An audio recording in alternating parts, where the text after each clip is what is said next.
I'm up for the fight for a new bargain in our economy so that reward is linked to effort, a new bargain based on your values so we can pay our way in the world, a new bargain to ensure responsibility from top to bottom, and a new bargain to break open the closed circles and break up the vested interests that hold our country back.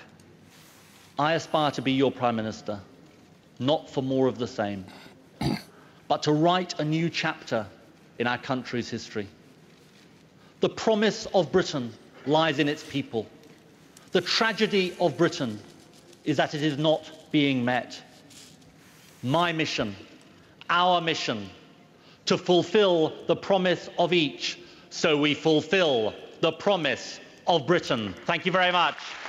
Ed Miliband at the Labour Party conference yesterday. So can the speech start to reverse Labour's fortunes in Kent, where it was wiped out at the last general election? Let's go to Strasbourg, where we can join Peter Skinner, Labour's only MEP for the county. Peter, good morning to you. Good morning, John. It's interesting. I just wonder how difficult a job Ed Miliband's got trying to convince the public that after he's only been out of office, or Labour have only been out of office a year, why didn't they do all these things when they were in power? Well, of course, it's a matter now of whether or not Ed Miliband, the new leader of the Labour Party, wants to impress people and put his mark on where we go from here on in. So whilst he was a minister, of course, he was always involved in energy policy and global change and global warming. So he has put his mark down before, but only in the areas where he was a minister. Now he wants to be the Prime Minister. He talks about a better deal for Britain, and he sort of come up with this idea about taxing businesses who do the wrong thing more than tax businesses who do the right thing. Everybody's saying, how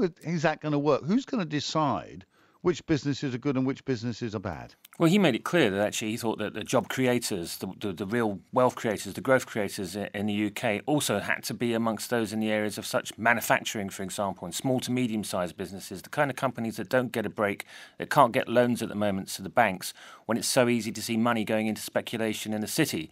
He drew a distinction here, saying, look, the real economy has to grow at the same time. And I think that's what he was saying through the lines. And well, does that mean that they'll pay less corporation tax?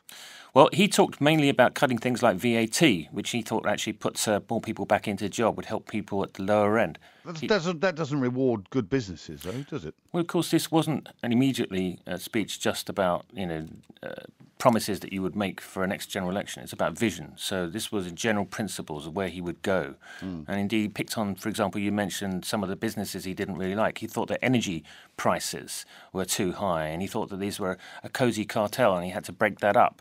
And I suspect that many people believe with energy prices rising, with the fuel bills that the people will see this winter, that they'd agree with him. But the detail will come later, you're telling us, that how he's going to do that. Well, he actually said, look, fast policy is not what I'm about. I think good policy comes at a longer pace.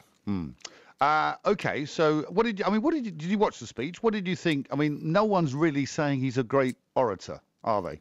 I think he's self-effacing, let's put it that way. He mentioned about himself. His nose quite a lot. Yeah. Well, people might point that out to him, but the fact is, of course, he recognises what he is. He's his own man, and I think that he's a human being like everybody else with his frailties. I think he's an excellent speaker, by the way. I think he actually drew a lot of applause. It was an unusual speech, just because it was actually about him as much as anything else. And it wasn't just about attacking the opposition either. Did you notice a shift to the left? Because lots of people are saying this is the Labour Party repositioning itself as a centre-left party.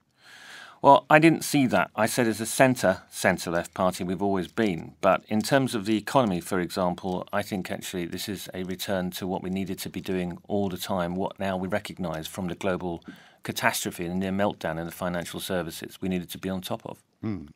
And is 3 years, can they win? Can you win the next election?